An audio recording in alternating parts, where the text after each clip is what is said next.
నమస్తే, welcome to city news. ముందుగా headlines.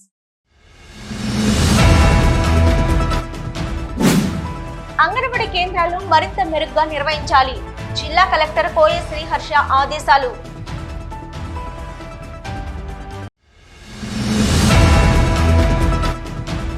Congress ప్రభుత్వం లఘుచల రైతుల భూములను లాక్కోవడానికి దుర్మార్గంగా వ్యవహరిస్తుంది.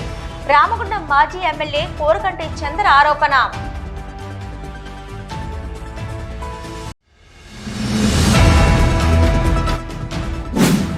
ఆశా వర్కర్లకు నెలకు 18,000 ఫిక్స్డ్ వేతనం నిర్ణయించాలి. తెలంగాణ ఆశా వర్కర్స్ యూనియన్ రాష్ట్ర అధ్యక్షురాలు పి విజయలక్ష్మి డిమాండు.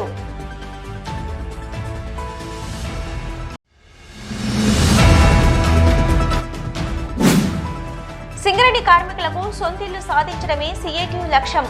ముఖ్యమంత్రికి వినతి పత్రంపై సంతకాల సేకరణలో కార్మికులంతా పాల్గొనాలన్న సిఐటియు రాష్ట్ర అధ్యక్షులు తుమ్మల రాజారెడ్డి.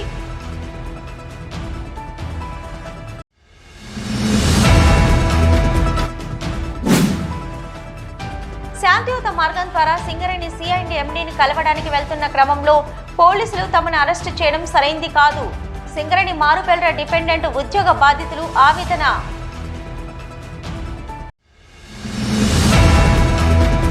జిల్లాలో ఉన్న అంగన్వాడీ కేంద్రాలను మరింత మెరుగ్గా నిర్వహించాలని జిల్లా కలెక్టర్ కోయ శ్రీహర్ష అన్నారు.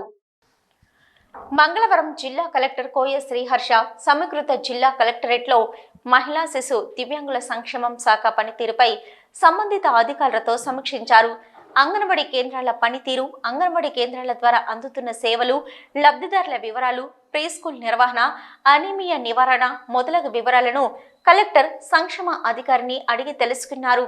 నెలలో ఎన్ని అంగన్వాడీ సెంటర్లను తనిఖీ చేశారు, అక్కడ గమనించిన పరిస్థితులు మొదలగు వివరాలను కలెక్టర్ సూపర్వైజర్లను ఆరా తీశారు. ఈ సందర్భంగా జిల్లా కలెక్టర్ మాట్లాడుతూ అంగన్వాడీ కేంద్రాల నిర్వహణ మరింత మెరుగు కావలసిన అవసరం ఉందని, పిల్లలకు యూనిఫామ్ ఎక్కడ కనబడలేదని, అంగన్వాడీ టీచర్లు సమయపాలన పాటించడం లేదని, కేంద్రాల నిర్వహణ శుభ్రంగా లేదని, ఈ పరిస్థితుల్లో వెంటనే మార్పులు రావాలని కలెక్టర్ సూపర్వైజర్లకు తెలిపారు. అంగన్వాడీ కేంద్రాలను సకాలంలో ఓపెన్ చేయాలని, పిల్లలకు యూనిఫామ్ పంపిణీ చేయాలని, పిల్లలు శుభ్రంగా ఉండాలని, బురద చెత్తతో ఆడుకుంటున్నట్లు పిల్లలను గమనిస్తే టీచర్ నుంచి సూపర్వైజర్ సిడిపిఓ వరకు చర్యలు తీసుకోవడం జరుగుతుందని కలెక్టర్ హెచ్చరించారు.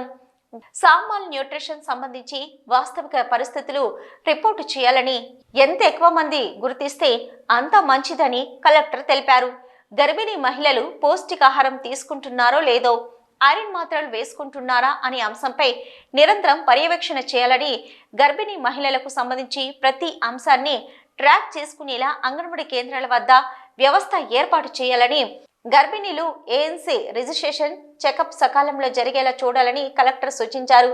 సంక్రాంతి నాటికి జిల్లాల్లో అనాథ శరణాలయాలకు, అనాథ పిల్లలకు సంబంధించిన సంపూర్ణ వివరాలను సేకరించి నివేదిక అందించాలని కలెక్టర్ అన్నారు. ఇక ఆర్బీఎస్కే వైద్యులు వచ్చి వైద్య పరీక్షలు నిర్వహిస్తున్నారా, పిల్లలకు ఎవరికైనా గుండె సంబంధిత జబ్బులు మొదలగు ఏవైనా ఆరోగ్య సమస్యలు ఉంటే వెంటనే తన దృష్టికి తీసుకుని రావాలని, పిల్లలకు మెరుగైన వైద్యం తక్షణం అందేలా చర్యలు తీసుకోవాలని అన్నారు. అనంతరం రంగంపల్లిలో నూతనంగా నిర్మిస్తున్న సఖీ కేంద్రం భవనాన్ని కలెక్టర్ సందర్శించి పెండింగ్ పనులు వెంటనే పూర్తి చేసి జనవరి 1 నూతన సంవత్సరంలో ప్రారంభించేలా చర్యలు తీసుకోవాలని ఈ పంచాయతీరాజ్ను కలెక్టర్ ఆదేశించారు. ఎస్సీ రెసిడెన్షియల్ హాస్టల్ను కలెక్టర్ ఆకస్మికంగా తనిఖీ చేసి విద్యార్థులకు అందుతున్న భోజన నాణ్యతను పరిశీలించారు. సుల్తానాబాద్లో నిర్మాణం అవుతున్న వృద్ధాశ్రమం, బాలల సదనం పనులు పరిశీలించి త్వరగా పూర్తయ్యేలా చర్యలు తీసుకోవాలని సంబంధిత అధికారులను కలెక్టర్ ఆదేశించారు. ఈ సమావేశంలో ఈ పంచాయతీరాజ్ గిరీష్ బాబు, పెద్దపల్లి మున్సిపల్ కమిషనర్ వెంకటేష్, జిల్లా సంక్షేమ అధికారి వేణుగోపాలరావు, సంబంధిత అధికారులు తదితరులు పాల్గొన్నారు. కాంగ్రెస్ ప్రభుత్వం కొడంగల్ నియోజకవర్గంలోని లఘుచల రైతుల భూములను లాక్కోవడానికి దుర్మార్గంగా వ్యవహరిస్తుందని రామగుండం మాజీ ఎమ్మెల్యే కోరకంటి చంద్ర ఆరోపించారు. ముఖ్యమంత్రి రేవంత్ రెడ్డి తన నియోజకవర్గంలోని లగుచల్ర గ్రామంలో ఫార్మా కంపెనీ పేరిట రైతుల భూములను లాక్కోవడానికి ప్రయత్నించడమే కాకుండా అడ్డువచ్చిన రైతులను జైల్లో పెట్టడాన్ని నిరసిస్తూ బీఆర్ఎస్ నాయకులు మంగళవారం గోదావరి ఖనిలోని అంబేద్కర్ విగ్రహానికి వినతి పత్రం అందజేశారు. ఈ సందర్భంగా మాజీ ఎమ్మెల్యే మాట్లాడుతూ రాజ్యాంగాన్ని ఉల్లంఘిస్తూ ప్రభుత్వం బలవంతంగా దళిత రైతుల భూములను లాక్కోవాలని చూడలేక రాజ్యాంగ నిర్మాత అంబేద్కర్కు వినతి పత్రం ఇవ్వడం జరిగిందన్నారు. ముఖ్యమంత్రి రేవంత్ రెడ్డి తన అల్లుడికి ఫార్మా కంపెనీ కట్టబెట్టడానికి లగుచల్ర రైతుల భూములను లాక్కోవడానికి పూనుకున్నారని, అందుకు అడ్డు వచ్చిన రైతులను 35 రోజులుగా జైల్లో పెట్టించారని, వారికి ఆరోగ్యం బాగలేకపోతే రైతులకు బేడీలు వేసి హాస్పిటల్కి తీసుకొచ్చిన దుర్మార్గపు ప్రభుత్వం చర్యలను ప్రతి ఒక్కరూ ఖండించాలని అన్నారు. లగుచల్ర రైతులకు న్యాయం జరిగేంత వరకు వారికి బీఆర్ఎస్ పార్టీ అండగా నిలబడి పోరాడుతుందని తెలిపారు. రాజ్యాంగాన్ని ఉల్లంఘిస్తూ దళితుల బహుజనుల భూములను అక్రమంగా లాక్కుంటూ కొడంగల్లో లగచెర్లలో మేము ఆ భూమి మీదనే బతికేట వాళ్ళమని వాళ్ళు మొత్తుకున్నా కూడా బలవంతంగా వాళ్ళ భూములను లాక్కుంటా ఉన్నారు. అడిగితే ఇలా వాళ్ళ మీద కేసులు పెట్టి వాళ్ళను 35 రోజులుగా జైల్లో ఉంచినారు. వాళ్లకు ఆరోగ్యం మంచిగా లేక హాస్పిటల్ వెళ్ళాలంటే కూడా రైతులకు ఇలా బేడీలు వేసి హాస్పిటల్ తీసుకుపోతున్నటువంటి పరిస్థితి ఇలా తెలంగాణ రాష్ట్రంలో ఉన్నది. ప్రశ్నిస్తే కేసులు, మా భూమి మేమే ఉంచుకుంటామంటే కూడా దుర్మార్గంగా లాక్కునేటువంటి ఒక ప్రయత్నం ఈరోజు ఈ యొక్క కాంగ్రెస్ ప్రభుత్వం రేవంత్ రెడ్డి సొంత నియోజకవర్గంలోనే చేస్తూ ఉన్నాడు.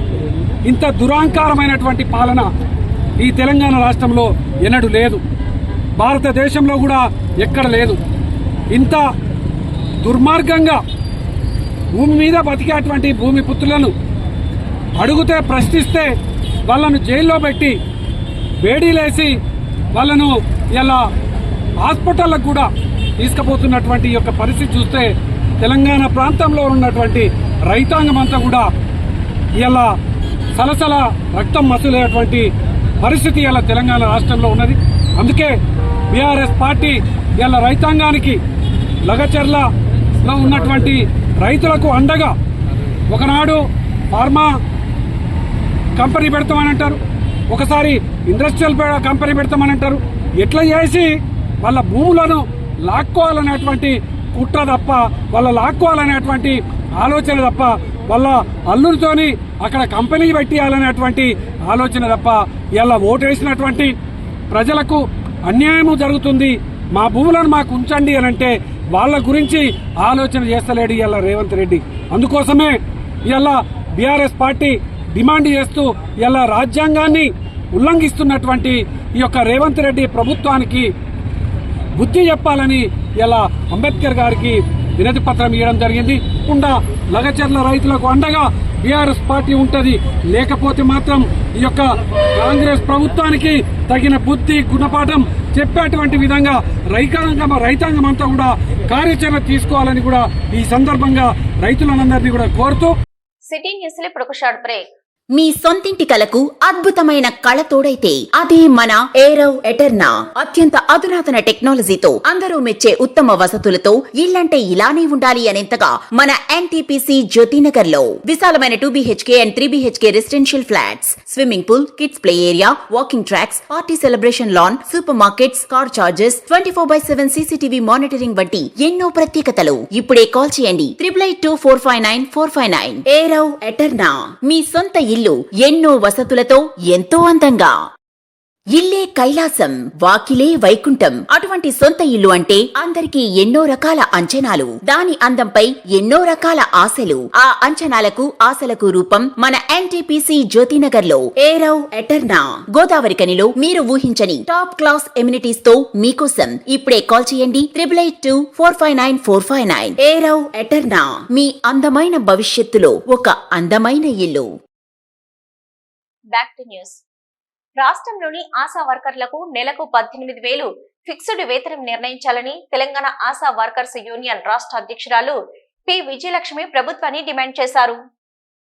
సిఐటియు అనుబంధ ఆశా వర్కర్స్ యూనియన్ రాష్ట్ర కమిటీ ఆధ్వర్యంలో ఈ నెల 15న నిర్మల్ జిల్లాలో ప్రారంభమైన రాష్ట్ర బస్సు జాథా మంగళవారం ఉదయం గోదావరిఖనికి చేరుకుంది. సందర్భంగా సిఐటియు జిల్లా అధ్యక్షులు వేల్పల కుమారస్వామి నాయకత్వంలో సిఐటియు నాయకులు ఆశా కార్యకర్తలతో మున్సిపల్ కార్యాలయం అంబేద్కర్ విగ్రహం వద్ద జాథా బృంద నాయకులు P Vijayalakshmi, R Niladevi, P Gangavani, R Sadhana, N Padma, K Sunitha, M బాలమణిలను స్వాగతించారు.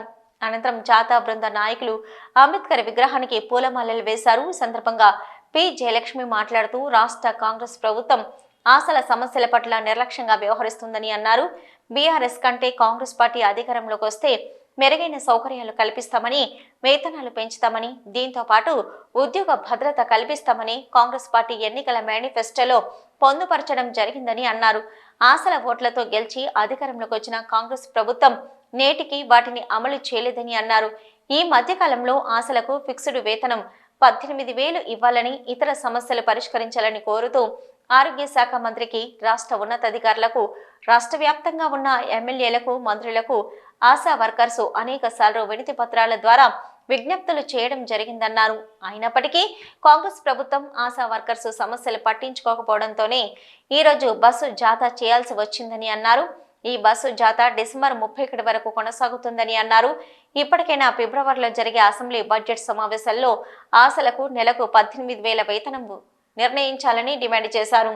అదేవిధంగా పిఎఫ్, ఈఎస్ఐ, ఉద్యోగ భద్రత తదితర సమస్యలు పరిష్కరించాలని డిమాండ్ చేశారు. అదేవిధంగా దేశవ్యాప్తంగా సిఐటియు స్కీమ్ వర్కర్ల సమస్యలు పరిష్కరించాలని అనేక పోరాటాలు నిర్వహిస్తుందని, దీని ఫలితంగా 2013లో జరిగిన 45వ లేబర్ ఇండియన్ కాన్ఫరెన్స్ సమావేశం స్కీమ్ వర్కర్లలో భాగమైన ఆశలను కార్మికులుగా గుర్తించి కనీస వేతనాలు, పిఎఫ్, ఈఎస్ఐ, ఉద్యోగ భద్రత కల్పించాలని తీర్మానం చేసిందన్నారు. కానీ కేంద్రంలోని బీజేపీ ప్రభుత్వం అధికారంలోకి వచ్చి 10 సంవత్సరాలు గడిచినా ఆ సిఫారసులను మాత్రం అమలు చేయడం లేదన్నారు. ఇప్పటికైనా కేంద్ర రాష్ట్ర ప్రభుత్వాలు ఆశల సమస్యలు పరిష్కరించని పక్షంలో ఆందోళనలు, పోరాటాలు ఉధృతం చేస్తామని అన్నారు. తెలంగాణ రాష్ట్రంలో ఆశా వర్కర్ల సమస్యలు పరిష్కరించాలని కోరుతూ ఈ నెల 15వ తేదీన నిర్మల్ జిల్లాలో ఆశా వర్కర్ల రాష్ట్ర బస్సు జాథాను ప్రారంభించాం. ఈరోజు గోదావరిఖని ప్రాంతానికి ఈ జాథా చేరుకున్నది. అన్ని జిల్లాలు తిరుగుతూ ఈ నెల 31వ తేదీన హైదరాబాద్ ఇందిరా పార్క్ వద్ద ఈ సభ ముగిస్తుంది. ఈ జాథా సందర్భంగా ఈ రాష్ట్రంలో అధికారంలో ఉన్న కాంగ్రెస్ ప్రభుత్వాన్ని మేము ప్రధానంగా అడుగుతున్నది ఏంటంటే, ఆశా వర్కర్లకి ఫిక్స్డ్ వేతనం 18,000 నిర్ణయించాలి. ఇప్పుడు జరుగుతున్న అసెంబ్లీ సమావేశాల్లో ప్రకటించాలని మేము ప్రధానంగా డిమాండ్ చేస్తున్నాం. అట్లాగే పిఎఫ్, ఈఎస్ఐ సౌకర్యం కల్పించాలి, ఉద్యోగ భద్రత కల్పించాలి, ఇన్సూరెన్స్, మట్టి ఖర్చులు, ప్రమోషన్లు, రిటైర్మెంట్, పెన్షన్ ఇవన్నీ కూడా మేము చాలా డిమాండ్లను ఇప్పటికే ఈ రాష్ట్ర ప్రభుత్వానికి అనేక సార్లు తెలియజేశాం. అనేక సార్లు చర్చలు కూడా జరిగినాయి. కానీ జీవోల రూపంలో మాత్రం, అమలు రూపంలో మాత్రం అవి రావట్లేదు. ఆ విధంగా నిర్దిష్టమైన నిర్ణయాలు చేసి జీవోలు వెంటనే విడుదల చేయాలని మేము ప్రధానంగా డిమాండ్ చేస్తున్నాం. ఈ ప్రభుత్వం అసెంబ్లీ ఎన్నికల సందర్భంగా మాకు అనేక హామీలు ఇచ్చింది. మేము 15 రోజులు ఆ రోజు నిరవధిక సమ్మె, ఆ సమయంలో నిరవధిక సమ్మె చేశాం. మా దగ్గరకు వచ్చి మాకు ఓట్లు వేయండి, గెలిపించండి, మేము అధికారంలోకి వస్తే మీకు వేతనాలు పెంచుతాం, ఉద్యోగ భద్రత కల్పిస్తామని హామీ ఇచ్చారు. కానీ సంవత్సరం పూర్తయినా మా కోసం ఈ ప్రభుత్వం పట్టించుకోవట్లేదు. అందుకే మేము ఈ బస్సు జాథా నిర్వహిస్తున్నాం. ఈ బస్సు జాథా లోపు రాష్ట్ర ప్రభుత్వం మాకు ఫిక్స్డ్ వేతనం నిర్ణయం చేయకపోతే, ప్రకటించకపోతే మేము బస్సు జాథా అనంతరం కూడా పనులన్నీ బంద్ చేసి రాష్ట్ర వ్యాప్త నిరవధిక సమ్మెకు కూడా మేము సిద్ధమవుతున్నామనేసి ఈ రాష్ట్ర ప్రభుత్వాన్ని హెచ్చరిక చేస్తున్నాం. కార్యక్రమంలో సిఐటియు జిల్లా కోశాధికారి ఎం రామాచారి, ఉపాధ్యక్షులు ఎన్ భిక్షపతి, జిల్లా కమిటీ సభ్యులు నెరవెట్ల నరసయ్య, జి లక్ష్మారెడ్డి, ఆశా కార్యకర్తలు పుష్పలత, రాజకుమారి, నాగజ్యోతి, సిహెచ్ రాధ, ఏ శ్రీలత, ఎన్ మంజుల, టి సృజన, దీప, మహేశ్వరి, సుజాత, వాణి, వరలక్ష్మి, రాజయ్య, టి నరహరి, రవి, బాలకృష్ణ, ఏ నరసింహరావు తదితరులు పాల్గొన్నారు. సింగరేణి కార్మికులకు సొంతిల్లు సాధించడమే సిఐటియు లక్ష్యమని, అందుకోసం ముఖ్యమంత్రి ఇవ్వనున్న వినతి పత్రంపై సంతకాల సేకరణలో కార్మికులంతా పాల్గొనాలని సిఐటియు రాష్ట్ర అధ్యక్షులు తుమ్మల రాజారెడ్డి కోరారు. Singareni collieries employees union OC 5 pit committee SK Ghouse అధ్యక్షతన గేట్ మీటింగ్ నిర్వహించారు. ఈ గేట్ మీటింగ్ లో తుమ్మల రాజారెడ్డి మాట్లాడుతూ కార్మికులకు సొంతిల్లు సాధించడమే లక్ష్యంగా పనిచేస్తున్నామని, సింగరేణి కంపెనీకి, రాష్ట్ర ప్రభుత్వానికి కార్మికులకు పైసా ఖర్చు లేకుండా సొంతిల్లు సాధించవచ్చని ఈ సందర్భంగా తెలిపారు. కార్మికునికి యాజమాన్యం సొంతిల్లు అమలు చేస్తే క్వార్టర్లకు మున్సిపల్ బిల్లులు తదితర అనేక మెయింటెనెన్స్ సంబంధించిన ఖర్చులన్నీ మిగులుతాయని, సొంతిల్లు అమలు వల్ల క్వార్టర్ల మెయింటెనెన్స్ పై దృష్టి సారించకుండా అధికారులు యాజమాన్యం నిర్దేశించిన ఉత్పత్తిపై దృష్టి సారించవచ్చని, అలాగే క్వార్టర్ తీసుకున్న కార్మికుడు పెర్క్స్ పై ఇన్కమ్ ట్యాక్స్ చెల్లించకుండా మిగులుతుందని, మున్సిపల్ కార్పొరేషన్ రేట్ల ప్రకారం కంపెనీ చెల్లించే ఇంటికి కిరాయి వస్తుందని, యాజమాన్యం వడ్డీ లేని 30 లక్షల రుణం చెల్లిస్తే నయా పైసా ఖర్చు లేకుండా ఇల్లు నిర్మాణం జరుగుతుందని అన్నారు. ఎన్నికల సందర్భంగా సింగరేణి కార్మిక సంఘం కాంగ్రెస్ పార్టీ కార్మికులకు సొంతిల్లు అమలు చేస్తామని చెప్పిన వాగ్దానం నెరవేరుతుందని అన్నారు. ఇప్పటికైనా రాష్ట్ర ప్రభుత్వం కార్మికులకు సొంతిల్లు అమలు కోసం అసెంబ్లీ సమావేశాలు జరుగుతున్న సందర్భంగా తీర్మానం చేసి అమలు చేయాలని డిమాండ్ చేశారు. కానీ మీ అందరి కర్మత్తాలు ఇచ్చినాం, అందులో 50% మ్యాటర్ పెట్టినాం. ఎట్లా అమలు చేయొచ్చో చెప్పినాం, ఎట్లా ఎవరికి డబ్బులు లాభమో చెప్పినాం. ఇంకా చాలా అంశాలు లాభం చెప్పదలుచుకున్నాం అందరికి. ఇప్పుడు ఆమె ఇచ్చిన ఒక్క రూపాయి మీరు పెట్టకుండా ఇల్లు వస్తుంది 20-25 లక్షలు. అది బిల్డర్తో మాట్లాడినాం, బ్యాంకులతో మాట్లాడినాం. బ్యాంకు 20 లక్షలు లోన్ ఇస్తాం అన్నాడు, బిల్డర్ 21 లక్షలకు 11 లక్షలకు ఇల్లు కట్టిస్తాం అన్నాడు. ఆ డబ్బులు ఎవరు కట్టాలి, ఆ ఈఎంఐ ఎవరు కట్టాలి అనేది ప్రశ్న. ప్రతి కార్మికుడికి కంపెనీ క్వార్టర్ ఇస్తే మనం అనుకుంటున్నాం క్వార్టర్ తీసుకున్న ఆయన 18,000 20,000 కట్ అవుతుంది. ఇంతకుముందు చాలా సార్లు 10,000 12,000 హెచ్ఆర్ఏ కట్ అవుతుంది తీసుకున్నందుకు. అదనంగా 4-5 రూపాయలు ఫెర్క్స్ అంటే ఇల్లు తీసుకున్న ఆయనకు ఇన్కమ్ ట్యాక్స్ పడుతుంది నెలకు. ఇంకా చాలా చాలా ఉన్నాయి. అంటే మినిమం 15 10 నుంచి 18 నుంచి 20,000 హెచ్ఆర్ రూపాయలు మనకు కట్ అవుతాను ఇల్లు తీసుకున్నందుకు. ఇల్లు తీసుకోని వాళ్ళకి హెచ్ఆర్ఏ ఇస్తుంది, వాళ్ళకి ఇన్కమ్ ట్యాక్స్ పడతలేదు. ఫెర్క్స్ లేదు కాబట్టి ఇన్కమ్ ట్యాక్స్ పడతలేదు. నేను అడుగుతున్నా యాజమాన్యాన్ని, ఈ లెక్కలను మీకు చేసి చూపుతా. కార్మికునికి సొంత ఇల్లు ఇస్తే కంపెనీకి ప్రతి కార్డు మీద 10,000 రూపాయలు లాభం అవుతుంది. నెలకు 5-6 వేల రూపాయలు ఈజీగా లాభం అవుతుంది మామూలు కార్మికులు కూడా. ఎందుకంటున్నంటే మనకు క్వార్టర్ తీసుకున్న ఆయనకి క్వార్టర్ కి నాలా కడతాను, కరెంటు బిల్లు కడతాను, నీళ్ళ బిల్లు కడతాను, శానిటరీ కడతాను, రిపేర్లు కడతాను. ఇవన్నీ కలిస్తే 7,000 రూపాయలు అవుతాయి. సంవత్సరానికి కడతాను కంపెనీ క్వార్టర్ తీసుకున్న ఆయనకు కూడా. వాటి మీద ఇన్కమ్ ట్యాక్స్ మనం కడతాను. 2 లక్షలు మనం చేసిన దాని మీద 10-20% ఇన్కమ్ ట్యాక్స్ చేస్తాను మనకి. అంటే మనకు నష్టమే, కంపెనీకి క్వార్టర్ అందుకు నష్టమే. ఈ గేట్ మీటింగ్ లో సిఐటియు రాష్ట్ర ఉపాధ్యక్షులు మేదరి సారయ్య, రాష్ట్ర కమిటీ సభ్యులు తోట నరహర్రావు, ఆజీవన్ బ్రాంచ్ అధ్యక్ష కార్యదర్శులు ఆరపల్లి రాజమౌళి, మెండే శ్రీనివాస్, విజయ్ కుమార్, ఉపాధ్యక్షులు ఎస్కే గౌస్, ఫిట్ కార్యదర్శి ఈద వెంకటేశ్వరరావు, ఎస్ శ్రీనివాస్, బి ప్రవీణ్, ఆడిచల్ర మల్లేశం అధిక సంఖ్యలో కార్మికులు పాల్గొన్నారు. సిటీ న్యూస్ లో ఇప్పుడు ఒక short break. Life line hospital Lakkam Bhikshapathi నిర్వహణలో అన్ని రకాల వైద్య సదుపాయాలతో నడుపుతున్న మా లైఫ్ లైన్ హాస్పిటల్ నందు గత 4 సంవత్సరాలుగా వైద్య సేవలు అందిస్తున్న డాక్టర్ల బృందం doctor Naresh MBBS, DNB general medicine, general physician, గుండె మరియు షుగర్ వ్యాధి నిపుణులు, జ్వరం, డెంగ్యూ, మలేరియా, టైఫాయిడ్, చికెన్ గున్యా, దమ్ము, దగ్గు, ఆస్తమా, టీబీ, ఛాతీ సంబంధిత వ్యాధులు, గుండె నొప్పి, రక్తపోటు, షుగర్, పక్షవాతం, అల్సర్, పాముకాటు, తేలుకాటు, అన్ని రకాల పాయిజన్ కేసులు చూడబడును. Doctor Srilatha MBBS, DCH, children specialist, పిల్లల ప్రత్యేక వైద్య నిపుణులు, పీడియాట్రిక్స్, చిన్న పిల్లలకు సంబంధించిన అన్ని రకాల వ్యాధులకు చూడబడును. మా హాస్పిటల్ నందు సదుపాయాలు ICU, NICU, monitors, warmer, phototherapy, central oxygen, pulse oximeter, nebuliser therapy, ECG, అధునాతన ల్యాబ్ ఫార్మసీ సౌకర్యం కలదు. 24 గంటలు వైద్య సేవలు అందుబాటులో ఉండును. Life line hospital, Reddy complex, Lakshminagar, Godavari Khani. Cell number 93096665 8008376355. Back to news. శాంతియుత మార్గం ద్వారా సింగరేణి సిఐ ఎండీని కలవడానికి వెళ్తున్న క్రమంలో పోలీసులు తమను అరెస్టు చేయడం సరైంది కాదని సింగరేణి మారుపేల్ర డిపెండెంట్ ఉద్యోగ బాధితులు ఆవేదన వ్యక్తం చేశారు. ఈ మేరకు సింగరేణి మారుపేల్ర బాధితులు మీడియాతో మాట్లాడుతూ మారుపేర్ల కారణంగా తన తండ్రుల ఉద్యోగాలకు రాకుండా పడుతున్న ఇబ్బందులను సింగరేణి CID/MDని కలిసి చెప్పుకుందామన్న ఆలోచనతో గోదావరిఖని, శ్రీరాంపూర్, భూపాలపల్లికి చెందిన మారుపేర్ల బాధితులు నిర్ణయించుకోవడం జరిగిందని, కానీ ఇంటెలిజెన్స్ ఇచ్చిన తప్పుడు రిపోర్టుతో వాంటౌన్ పోలీసులు తమను సోమవారం రాత్రి 11 గంటల సమయంలో అరెస్టు చేసి మధ్యాహ్నం 1 గంట వరకు అక్కడే ఉంచుకోవడం జరిగిందన్నారు.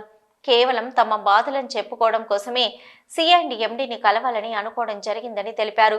ప్రభుత్వం తమ బాధలను అర్థం చేసుకుని మారుపేర్ల సమస్యను వెంటనే పరిష్కరించి వన్ టైం సెటిల్మెంట్ కింద తమకు ఉద్యోగాలు కల్పించాలని కోరారు. మారుపేర్ల సమస్య పైన మేము ఇబ్బంది పడుతున్న డిపెండెంట్స్ మేము శాంతియుతంగా బలరాం సార్ గారికి మెమరాండం ఇద్దామని చెప్పేసి మేము ఒక 30 నుంచి 40 మంది మేము రామగుండం ప్రాంతం నుంచి కానీ భూపాలపల్లి ప్రాంతం నుంచి కానీ మా సామరస్యంగా మా బాధను తెలియజేసుకొని పరిష్కరించాలని కోరడానికి మేము వెళ్దామనేసి అనుకున్నాము. కానీ ఇంటెలిజెన్స్ డిపార్ట్మెంట్ అనేది ఏదైతే ఉన్నదో ఈరోజు ప్రభుత్వంలో అది ఏం చేసిందనంటే మన ఇవాళ వన్ టౌన్ పోలీస్ స్టేషన్ కానీ 2 టౌన్ పోలీస్ స్టేషన్ కానీ పోలీస్ డిపార్ట్మెంట్ వాళ్లకు రాంగ్ ఇన్ఫర్మేషన్ ఇచ్చి ఇవాళ మమ్మల్ని పోలీస్ స్టేషన్లో రాత్రి 11 గంటల నుంచి మరుసటి రోజు ఇవాళ 1 అవుతున్నా కూడా మాకు ఇవాళ తిండి పెట్టని పరిస్థితి. ఇవాళ మేము చాలా ఇబ్బంది పడుతున్నాము. ఖచ్చితంగా మేము ఏదైతే శాంతియుతంగా మాత్రమే చేద్దాం అనుకున్న దాన్ని ఇవాళ మమ్మల్ని మీరు చాలా బాధ పెడుతున్నారు అనేసి అని ఒకటి అర్థం చేసుకోండి సార్. ఇవాళ ఎవరినైనా కూడా మేము అక్కడికి హైదరాబాద్కి వెళ్తే కేవలం శాంతియుతంగా మాత్రమే ఇక్కడ కోల్బెల్ట్ ఏరియాలో ఎవరైతే ఎమ్మెల్యేలు కానీ ఎవరైతే యూనియన్ లీడర్లు ఉన్నారో అక్కడ వాళ్ళందరికీ కూడా శాంతియుతంగా మా మెమరాండం ఇద్దామనేసి అని మేము అనుకున్నాము. కావున దయచేసి ఎవరు కూడా మమ్మల్ని వ్యతిరేకంగా చూడకండి సార్. దయచేసి అన్ని యూనియన్లు మాకు సపోర్ట్గా ఇచ్చి మా మారుపేరు విజిలెన్స్ పెండింగ్ కేసుల సమస్యను వన్ టైం సెటిల్మెంట్ కింద కానీ ఏదన్నా జీవో మారుపేర్ల విషయం పైన జీవో తీసుకొచ్చి దయచేసి క్లియర్ చేయాలనేసి కోరుతున్నాము. ఇలా సింగరేణిలో దగ్గర ఒక 3 నుంచి 4 వేల మంది డిపెండెంట్స్ ఇదే విధంగా ఇబ్బంది పడుతున్నారు. ఇవాళ కేవలం రామగుండంలోనే ఒక 120 మంది చాలా ఇబ్బంది పడాల్సి వస్తుంది. జిల్లాలో ఉన్న ఎస్సీ, బీసీ సంక్షేమ వసతి గృహాల వద్ద ప్రతిపాదించిన మరమ్మతు పనులు 2 నెలల్లో పూర్తి చేయాలని జిల్లా కలెక్టర్ కోయ శ్రీహర్ష అన్నారు. సోమవారం సాయంత్రం పంచాయతీరాజ్ ఇంజనీరింగ్ పై జిల్లా కలెక్టర్ కోయ శ్రీహర్ష సమీక్ష నిర్వహించారు. ఈ సందర్భంగా జిల్లా కలెక్టర్ మాట్లాడుతూ జిల్లాలో ఉన్న 13 బీసీ, 15 ఎస్సీ సంక్షేమ వసతి గృహాల్లో అవసరమైన మరమ్మతు పనులు, మౌలిక వసతుల కల్పన ప్రతిపాదనలు పరిశీలించి అవసరమైన నిధులు మంజూరు చేస్తామని, వెంటనే పనులు చేపట్టి 2 నెలల వ్యవధిలో పూర్తి చేయాలని సంబంధిత ఇంజనీరింగ్ అధికారులను ఆదేశించారు.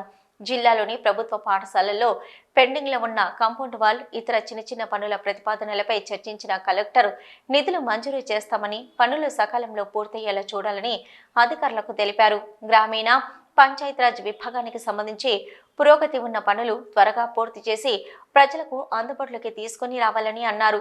ఈ సమావేశంలో జిల్లా బీసీ అభివృద్ధి అధికారి రంగారెడ్డి, ఈఈ పంచాయతీరాజ్ గిరీష్ బాబు, జిల్లా ముఖ్య ప్రణాళిక అధికారి రవీందర్, జెడ్పీ సీఈఓ నరేందర్, సంబంధిత అధికారులు తదితరులు పాల్గొన్నారు. రామగుండం కార్పొరేషన్ పరిధి కాసిపల్లిలో నిబంధనలకు విరుద్ధంగా అక్రమ నిర్మాణాలు చేపట్టిన టౌన్ ప్లానింగ్ అధికారులు ఎలాంటి చర్యలు తీసుకోవడం లేదని ఏఐవైఎఫ్ జిల్లా ప్రధాన కార్యదర్శి మార్కపూర్ సూర్య ఆరోపించారు. గోదావరిఖని భాస్కర్రావు భవన్లో మంగళవారం జరిగిన అఖిల భారత యువజన సమైక్య ఏఐవైఎఫ్ ముఖ్య కార్యకర్తల సమావేశం ముఖ్య అతిథిగా ఏఐవైఎఫ్ జిల్లా ప్రధాన కార్యదర్శి మార్కపూరి సూర్య హాజరై మాట్లాడుతూ రామగుండం కార్పొరేషన్ పరిధిలో అనేక అక్రమ నిర్మాణాలు జరుగుతున్నా టౌన్ ప్లానింగ్ అధికారులు ఏమీ పట్టనట్టు వ్యవహరిస్తున్నారని, నిబంధనలకు విరుద్ధంగా ఉన్నప్పటికీ అనుమతులు మంజూరు చేస్తూ అవినీతికి పాల్పడుతున్నారని ఆరోపించారు. కార్పొరేషన్ పరిధిలోని కాసిపల్లిలో శ్రీమై లగ్జరీ హోటల్ వెనకాల ఒక పెద్ద భవనం నూతనంగా నిర్మాణం జరిగిందని, ఆ భవనానికి ఎలాంటి సెల్లర్ అనుమతులు తీసుకోకుండా గ్రౌండ్ ఫ్లోర్ అనుమతితో అక్రమంగా సెల్లర్ను నిర్మించడం జరిగిందని, మరి అనుమతి ఇవ్వడానికి ఆ భవనాన్ని సందర్శించిన టౌన్ ప్లానింగ్ అధికారులు ఏ విధంగా అనుమతి ఇచ్చారో తెలియజేయాలని వారు డిమాండ్ చేశారు.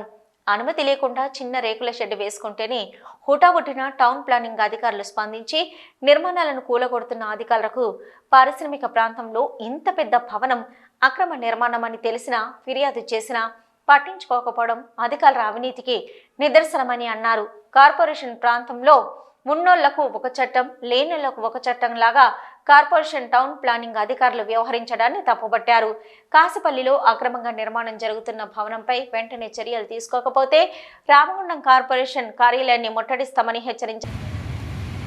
రామగుండం కార్పొరేషన్ పరిధిలో అక్రమ నిర్మాణాలకు అండగా నిలుస్తున్న టౌన్ ప్లానింగ్ ఏసీపీతో పాటు టౌన్ ప్లానింగ్ అధికారులను వెంటనే సస్పెండ్ చేయాలని ఏఐవైఎఫ్గా మేము డిమాండ్ చేస్తున్నాం. రామగుండం కార్పొరేషన్ పరిధిలో అనేక అక్రమ నిర్మాణాలు జరుగుతున్న టౌన్ ప్లానింగ్ అధికారులు కనీసం చర్యలు తీసుకునేటటువంటి పరిస్థితి ఈరోజు లేకుండా పోయింది. నూతన మున్సిపల్ చట్టం ప్రకారం అక్రమ నిర్మాణాలను తొలగించాలని చట్టం చెబుతున్నప్పటికీ అనాథరైజ్డ్ కన్స్ట్రక్షన్ కింద ఫైన్లు వేయడం వరకే అధికారులు పరిమితమవుతా ఉన్నారు. ఒక నూతన భవనం అక్రమంగా నిర్మాణం జరుగుతున్నప్పుడు దాన్ని ఇన్స్పెక్షన్ చేయాల్సినటువంటి అధికారులు పూర్తి భవనం నిర్మాణం అయ్యేంత వరకు ఆ చోటుకు వెళ్లకుండా పూర్తి భవనం నిర్మాణమైన తర్వాత అనాథరైజ్డ్ కన్స్ట్రక్షన్ పేరిట ఫైన్లేసి చేతులు దులుపుకుంటున్నటువంటి పరిస్థితి. కాశీపల్లిలో ఒక బిజినెస్ మ్యాన్కు సంబంధించిన 2 భవంతులు అండర్ గ్రౌండ్ పర్మిషన్ లేకుండా 5 అంతస్తుల భవనాన్ని నిర్మాణం చేపడుతున్నారని నగరపాలక సంస్థ ఇన్ఛార్జ్ కమిషనర్ గారికి ఏఐవైఎఫ్గా ఫిర్యాదు చేయడం జరిగింది. అయినప్పటికీ టౌన్ ప్లానింగ్ ఏసీపీ గారు కానీ టౌన్ ప్లానింగ్ అధికారులు కానీ దానిపైన ఎలాంటి చర్యలు తీసుకోకపోవడాన్ని మేము వ్యతిరేకిస్తున్నాం. కార్యక్రమంలో అధ్యక్ష కార్యదర్శులు సాదుల శివ, ఆసల నవీన్, రాణవేణి సుధీర్ కుమార్, వినయ్ కుమార్, మహేష్ తదితరులు పాల్గొన్నారు. సిటీ న్యూస్ ముగించే ముందు హెడ్లైన్స్ మరొకసారి.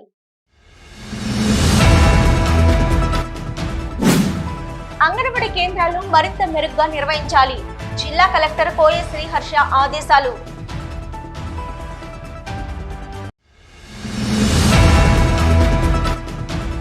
కాంగ్రెస్ ప్రభుత్వం లఘుచల రైతుల భూములను లాక్కోవడానికి దుర్మార్గంగా వ్యవహరిస్తుంది. రామగుండం మాజీ ఎమ్మెల్యే కోరకంటి చంద్ర ఆరోపణ.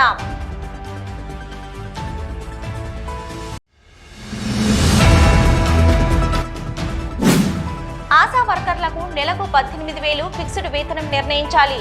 తెలంగాణ ఆశా వర్కర్స్ యూనియన్ రాష్ట్ర అధ్యక్షురాలు పి విజయలక్ష్మి డిమాండు.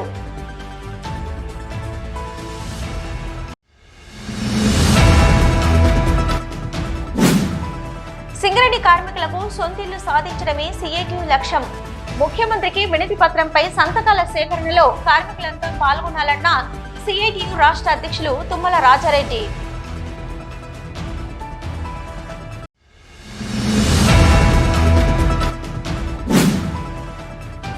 శాంతియుత మార్గం ద్వారా సింగరేణి సిఐడి ఎండీని కలవడానికి వెళ్తున్న క్రమంలో పోలీసులు తమను అరెస్టు చేయడం సరైంది కాదు.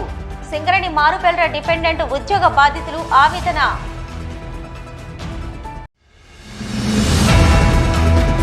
ఇవి ఇప్పటివరకున్న సిటీ న్యూస్. నమస్తే.